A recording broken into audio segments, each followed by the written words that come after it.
Hello and welcome into the Knicks-Verse. My name is George, and if this is your first time here, or you've been here before but have not subscribed yet, please do so, because this is the place for the most in-depth Knicks recaps around.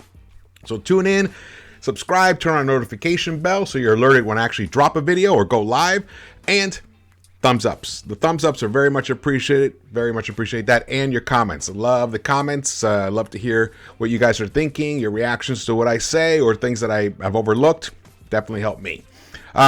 Tonight, the Knicks went up to Toronto and won, I believe, for the first time in a very long time. I think since 2015. Is that what I heard in the broadcast? I wasn't 100% sure because I was prepping for this. But either way, this was a big win for the Knicks.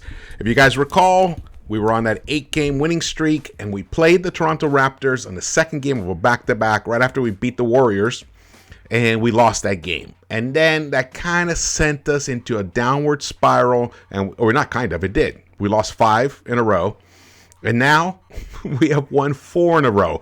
This team is incredibly streaky, at least the latest. The latest version of this team is incredibly streaky. But I gotta say, man, Julius Randle in that he's become like, Mr. First Quarter. He's made the first quarter his bitch, basically. He just owns it. He shot, I think, connected on 5 or 6 3-pointers in that first quarter. Finished 6 of 11 overall from the 3-point line. Got another 30-plus point game. And the guy, and also he's delivering on the defensive end as well. And he made some beautiful passes. I am very much impressed with the way that Julius Randle is playing. And I'm also loving the way that Jalen Brunson affects him on the court. If you saw in that fourth quarter, it was a moment because he was getting a little frustrated because the refs were letting Toronto get away with murder. We were being as physical as Toronto, maybe not even as physical, and we were getting foul calls or calls called on us, but they weren't going the other way. So Randle was getting frustrated. There was even a 3-point shot that IQ took in the corner. He got fouled, no call, and that was late in that fourth quarter when the game became closer than it needed to be. Once again, the fourth quarter became a sweat when it didn't need to be. And I'm going to get into that again. And if you saw my, I can't remember which recap it was. I think it was two games ago. I pointed it out that the Knicks are going to struggle in the fourth quarter because their offense grounds to a halt. It lacks creativity. It just becomes the Brunson-Randle show, and it becomes incredibly predictable. And against good defenses like the Toronto Raptors have, they're going to make you pay. They know how to adjust to it. And then that's why actually it takes heroics from Brunson to win the game. But I have a feeling that it doesn't need to be as close as it does if Tom Thibodeau can just make some adjustments in his play calling in basically with 6 minutes, from 6 to 0 minutes in the fourth quarter. But I'll get into all of that. Let's get into the breakdown. Here we go. Let's congratulate Tom Thibodeau, speaking of him, for his 100th win as a Knicks coach. Had no idea that it was his 100th win. They mentioned in the broadcast, and then the New York Knicks put this graphic out. Congratulations to him. That first season he gave us was magical. 41 wins that season, 41-31, 4th seed. Revitalized the franchise. Woke up the garden. It was fabulous to see that in playoffs. Unfortunately, we were only able to win 1 game against the Atlanta Hawks, and we weren't able to move on. And then last season we regressed. And I have had major issues with his style, his decision making, his rotations. But in the end, he has won 100 games, and it's hard to argue with that. But I will. I'll continue to argue with it because who's to say it couldn't have been 118 wins? Seriously. I mean, we underperformed last season. It all depends on how you view it. Do you think this team has players that are just playing way above their capabilities, and that's why we're winning now? Or do you feel that this team underachieved last season, and now we're finally starting to play up to our actual capabilities? So it depends on how you look at it. But either way, congratulations to Thibodeau, 100 wins within 2.5 seasons. That's pretty excellent. So, about 3 seasons. So, definitely got to shout that out. And let's see.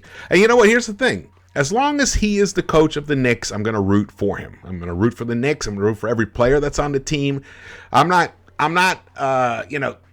even though I have issues with certain things, I'm not going to be hoping for a loss or anything like that at all. But I just call it as I see it. And when he does make some great adjustments, like bringing in Deuce again in the fourth quarter, I thought that was a great move. He did it in the previous game as well, and that helped in that inbound pass play. So he makes some good decisions, but a lot of times he gets a little too rigid for me. He lacks flexibility and creativity, and other coaches know it. So, but it's a battle. It's a battle. You can't argue with the defense, though. The Knicks defense has really come around. And as you can see, look, here we ended up giving up 108 points to Toronto. And that's a team that has, Siakam. I mean, he didn't light us up this time. Remember, he lit us up for 52 points last time.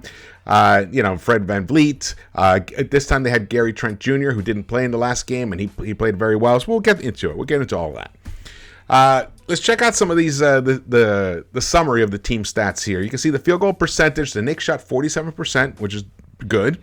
We kept Toronto down to 42.2%. 3-point shooting, we shot 43.2% tonight. Excellent. A lot of that is due to Randall. Look at that. He shot 6 of 11 from the 3-point line. Toronto shot 34.5%. Which is nothing to get excited about, but it was decent. Total turnovers, we did commit 13 turnovers, but Toronto only committed 7, and that's also what helped them kind of crawl back in this game because they weren't coughing the ball up. Rebounds, we won that battle, and that was all thanks to Mitch Robinson and Randall, but mostly to Mitch. He had a monstrous 18 rebounds before he fouled out. So shout out to him. I thought Mitch played a tremendous game on the defensive end. And I think we got 8 offensive rebounds and 10 defensive rebounds. So let's move forward here. So here we go. So Julius was the high scorer for overall, 32 points on 10 of 22 shooting, 6 of 9 from the free throw line. Still missed 3 free throws. God, it would have been nice if he'd gone 8 of 9, especially I think he missed one late in the fourth quarter along with Brunson again. Yes. I think Brunson even missed a technical free throw for illegal defense. So that's it could be a problem against better teams. Toronto is a scrappy team. Toronto is it's a scary team because I feel like they can beat anybody any night. Recently, they beat the Cleveland Cavaliers, who had a full squad that time, and they took the Bucks to overtime. And who else did they beat? They beat someone else who's pretty decent, but they have been losing a lot as well. So they're very frustrating. If I was a Toronto fan, I would be incredibly frustrated with this team this season. But I want you guys to look at the game flow. You see the blue line there? That's the Knicks score. And the red line is Toronto. And you can see that midway through that second quarter, we opened up some cushion. I think we had about a 15-point lead at that point, maybe 12-point lead. And then it starts getting tighter and tighter and tighter. And you began the second half, and it got very tight through the middle of that third quarter stretch. Then the Knicks opened up a little bit of cushion, but thanks to Emmanuel quickly, towards the close of the third quarter, he picked up a big foul. He picked up a big foul, a shooting foul, and he hit the 2 free throws to give the Knicks a little bit of cushion going into the fourth quarter. And then he ran the offense, and the Knicks built up a nice cushion, as you can see there. And then, like I was saying before, the offense starts grounding to a halt. They stop looking for Grimes. They stop looking for IQ. They let Brunson try to do his thing. They let Randall try to do his thing. And then what happens is eventually when they can't make something happen, they'll get the ball to Grimes. They'll get the ball to IQ, but it's with the shot clock running down. It's not a great look. They didn't collapse the defense and kick it out quick enough.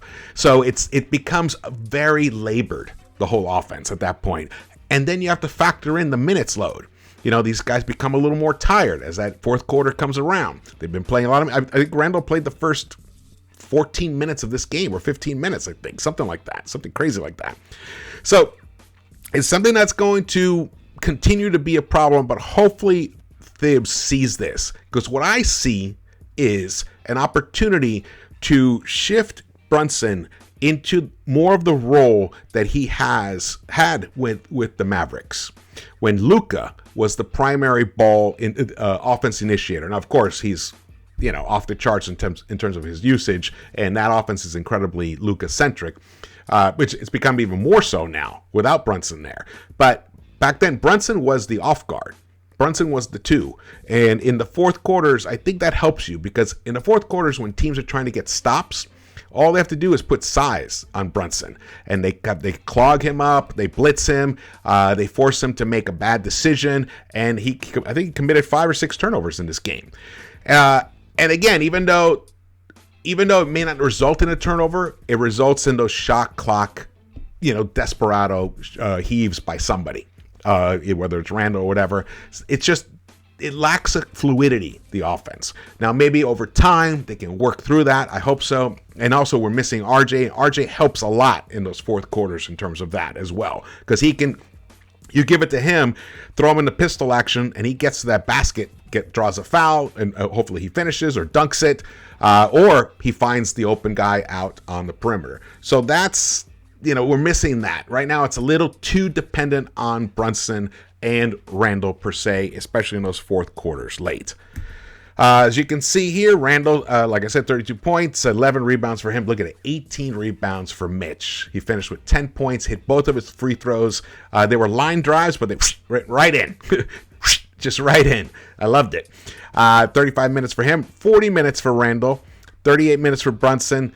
Quickly, 37 minutes for him. Tonight was a light night for Emmanuel Quickly. Only put up 8 buckets, didn't hit a three-pointer, but he did provide 13 points, 4 assists, and he was a spark. He was a spark. Let's see, I think he was 4 for 5 from the free throw line. I really, really, and also defensively. He's so good at when he closes out on a shooter, and if the shooter does the sidestep, he's so good at stopping and recovering and getting that big old mitt of his in the shooter's, like in his peripheral vision, and it really disrupts the shooter a lot. So I'm loving that. Quentin Grimes, nice game for him. 4 of 10 from the 3-point line, 6 of 13 overall, 16 points. Only had 2 assists tonight. Didn't do as much playmaking tonight as he has been recently, but very, very good game for him. And they had him on Siakam often, and even on OG often. So he really provided, what a well-balanced game from him. Isaiah Hartenstein, I don't know. Thibs is going to have to figure something out. Sims only got 4 minutes. Isaiah got 16 minutes tonight. He got a lot of minutes in the fourth quarter for him because Mitch fouled out. I think he fouled out with 3 or 4 minutes left, maybe even 5 minutes left. Not 100% on that. He's frustrating. He's frustrating for me right now. But I did appreciate the 7 rebounds, so that's very, very important. Miles Deuce McBride, 21 minutes, 3 of 6, 3 of 5 from the 3-point line.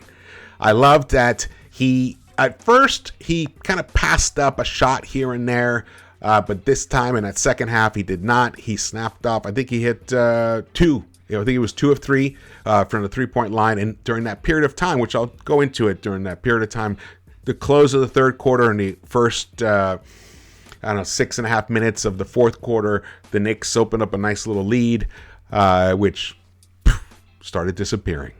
Evan Fournier. An Evan Fournier sighting. Couldn't connect on his 3-pointers, even though one of them looked really good. Got a nice steal off of Siakam. He came through the blind side of Siakam as he spun away from him. Fournier kept going, and he snatched the ball. I don't think he got credited for the steal, but he definitely caused it.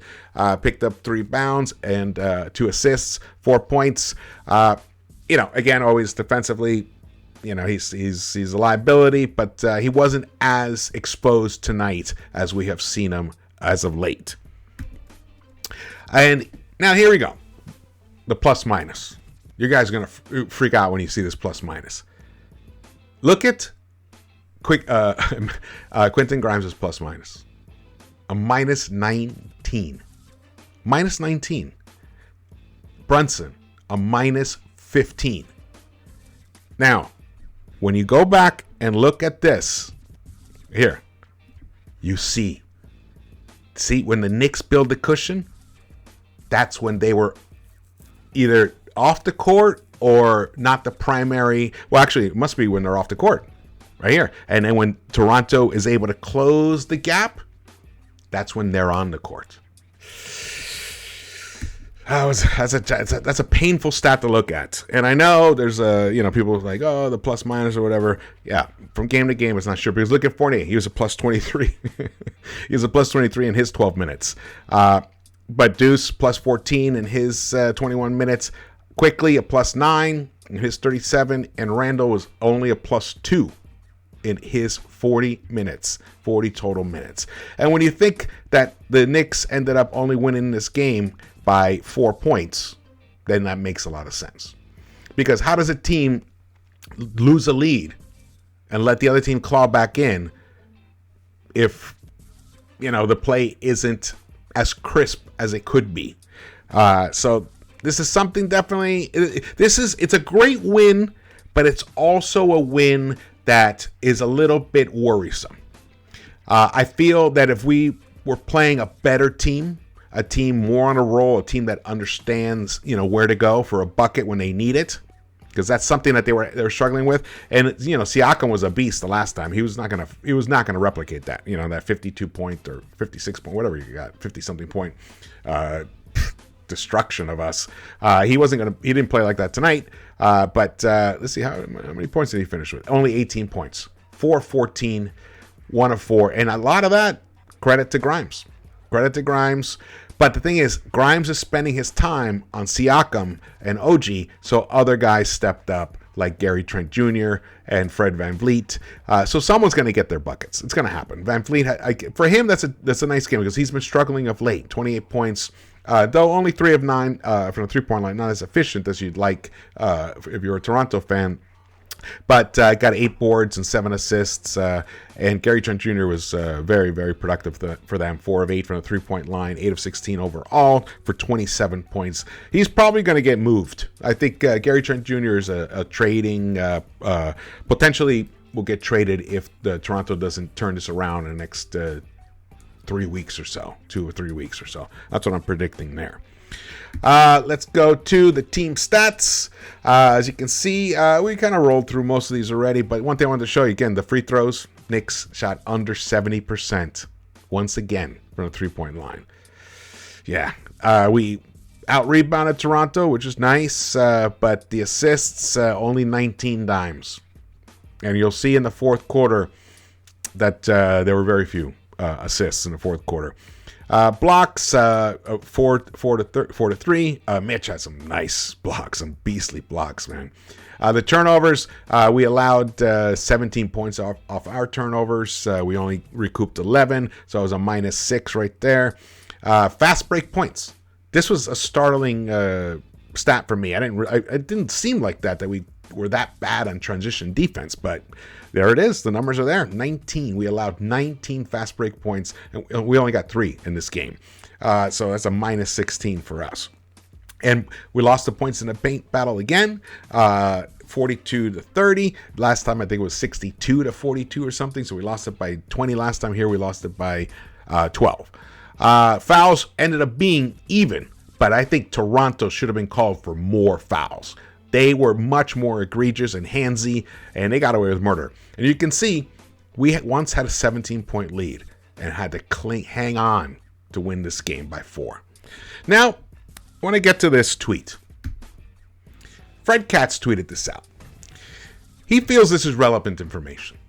I think this is incredibly misleading information. Here are Jalen Brunson's numbers when a game is within 5 points with 5 or fewer minutes to go this season. 30.8 points per 36 minutes, 48% field goal percentage, 43% three-point percentage, 83 free throw percentage, and a less than 1 turnover per 36. That's in the last 5 minutes. Last 5 minutes. Now, I will make the argument, one of the reasons that we are often in this situation. Because why do we need to be? We didn't need to be in this situation tonight. Tonight's a great example. At the 6-minute and 30-second point in the fourth quarter, when Jalen Brunson re-entered this game, the Knicks were up 100-87. Yeah, 100-87. And at one point, we were clinging on to only a 2-point lead. The game got tight. Why? Because Thibs, his play calling got very limited and rigid. It was ISOs and pick and rolls, 2-man game with JB and Jalen Brunson and Julius Randle, like I pointed out before. And when the other team knows what you're going to do, it makes their lives so much easier. And the shot clock starts ticking down. We started trying to kill the clock, which also is counterproductive, I feel, because it takes you out of your rhythm as a team. I believe, especially also, well, tonight, Fred VanVleet was the one who was the primary guard on Jalen Brunson, so it wasn't as crucial. However, he did get doubled and blitzed several times in those last 5 minutes of the game and caused some issues. Now, did Brunson come back on? Did Brunson turn it around and hit some big clutch buckets? Yes, because he had to. The ball's in his hands, and that's what he does. If we keep the ball moving, look for the better shot, the best shot, our leads won't dwindle down into the single digits anymore. Or there'd be less of a chance, I believe. If we put the ball in IQ's hands, if IQ's on the court, put the ball in IQ's hands and use JB as the off guard, especially against teams that have larger guards out on the perimeter at point of attack. Make that switch. The ball will still end up in Brunson's hands, but IQ can initiate the offense a little quicker. And with who knows? Maybe he'll break down his guy and he'll get an easier look, or he'll find somebody out on the perimeter. He'll find Randle out on the perimeter, or he'll find Jalen Brunson out on the perimeter. And they won't have to work so hard for their shots. Now it's dribble, back the guy down, try to make a move, and after, when you're playing on your 39th minute in the game, you're not going to have much left. So that's an adjustment I would like to see. And again, when RJ comes back, I think he'll also be someone that they can utilize that way. And Thibs has in the past. But as those leads start dwindling away, Thibs panics. And he thinks, I got to put the ball, only in Brunson's hands or Randle's hands. It's counterintuitive. It should be the other way around, and I'm going to show you why. Here's the fourth quarter. Raptors scored 30 points in this fourth quarter. They committed 10 personal fouls, by the way, in that fourth quarter, which is pretty wild. They committed 23 total in the game. They had 6 assists, 11 rebounds. They shot 3 of 6, 50% from the three-point line, 8 of 18 overall, but they went to the free throw line. The three-point line, they shot 3 of 6. They went to the free throw line 13 times, and they hit 11 of theirs. Now, they ended the game. They ended the fourth quarter a -1. We did end up winning that fourth quarter, which is awesome. But I want you to look at this here. Oh, wait. Here. So here's the Knicks. Here's the Knicks fourth quarter stats. As you can see, Brunson was the leading scorer in the fourth quarter. 10 points. But look at his plus-minus. -9. So that means when he entered the game, when he was on the court in that fourth quarter, the Knicks lost by 9 points. Same with Randle. No, Randle was a -3. Quentin Grimes, a -9. But look at when Quickly was on the court. Quickly played the entire fourth quarter. They won it by 1. 7 points he contributed. He did not even get credit for an assist, which is kind of weird, but he didn't. Look at the assists overall. The guy who led the team in the fourth quarter in assists was Evan Fournier. He got 2. No one else even got credited for an assist. How is that a good offense? How is that an offense that you can win over the long stretch? Also, I think maybe also another reason why we're missing those free throws, guys are a little gassed. Your arms are just a little weaker. Even when you're down and you just kind of try to relax a little bit at the free throw line, you're not as focused. Boom, we missed 4. We only hit 11 of 14. 2 of 8 from the three-point line, and those 2 were from Deuce McBride. And overall, the Knicks, we just hung on, but only 2 assists. 2 assists. Now, check this out. Here we go. This is the period of time, 1 minute and 35 seconds left in the third quarter, all the way up to 6 minutes and 30 seconds in the fourth quarter. Look at this. Emmanuel Quickley was the high scorer. 9 points. 5 of 6 from the free throw line. He hit both of his buckets. McBride, 2 of 3 right there. The team itself, look at that, 8 rebounds. They got 2 assists. That was the 2 assists from Fournier. There you go. We scored 21 points in that period of time right there. And the Knicks were a +6 during that stretch. So they started the quarter with a 4-point lead or 5-point lead. Gained it, put it to 6. They ended up it was a 13-point lead. It was 187. And from that point on, the Knicks were only able to score. Here we go. What was the final? The Knicks were only able to score 12 points. 12 points in the last 6.5 minutes of the game. And the Raptors were able to score 21 points. There's the 9. There's the 9. That's the 9 right there. That's this 9. That's the -9. Got to fix that. If this team is going to be if this is going to be a serious team that wants to compete for a legitimate playoff spot, not the play-in, that kind of stuff has to get taken care of. The end game has to be figured out. I don't know what it's going to take for Thibs to finally free himself up, but maybe getting RJ back is gonna be that final ingredient to get us back into a way where we can just close out games without having to look back or having to have a major sweat. That's my hope. Because it's putting a lot on Brunson's shoulders. It is. It's putting a lot on his shoulders. It's a bit unfair, actually. Even though, of course, he ended up delivering. He ended up pulling out the win for us, so that cannot be discounted at all. But it just didn't need to be that close. We didn't need to have him do this in the 5 minutes within 5 points. We didn't need that if we had played better in those last 6.5 minutes. All right. Well, thank you guys so much for watching this. This is fantastic. The Knicks are now 22-18, almost at the midway point of the season. If we can win on Monday, the Knicks will finish 23-18 for the first half season. Ooh, which I love that. I love the sound of that. Let's see where we're at in the standings right now. We are wait, we didn't get credited here. Wait a second here. Come on. There we go. Yeah, we are in 6th position, 22-18. Indiana won also, so we've won 4 in a row. We are now once again the hottest team in the Eastern Conference. Yes, love that. Can't wait for RJ to come back. Can't wait for OB to get back in there.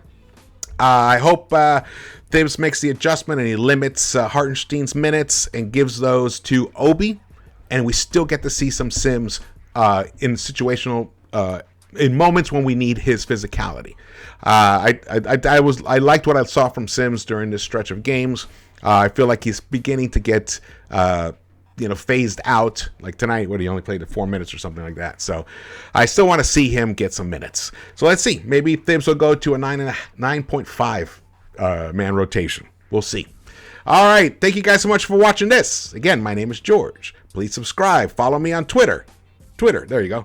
And most of all, I want to thank everybody for watching all of the videos. Whoever's watched them, we reached 1 million views for the channel. And that makes me feel, I feel humbled and surprised and a bit overwhelmed by that. I love it because I love doing this and I love the whole dialogue the back and forth between us. So I really appreciate all of that. All right, thank you so much. I will see you around the Knicks-Verse.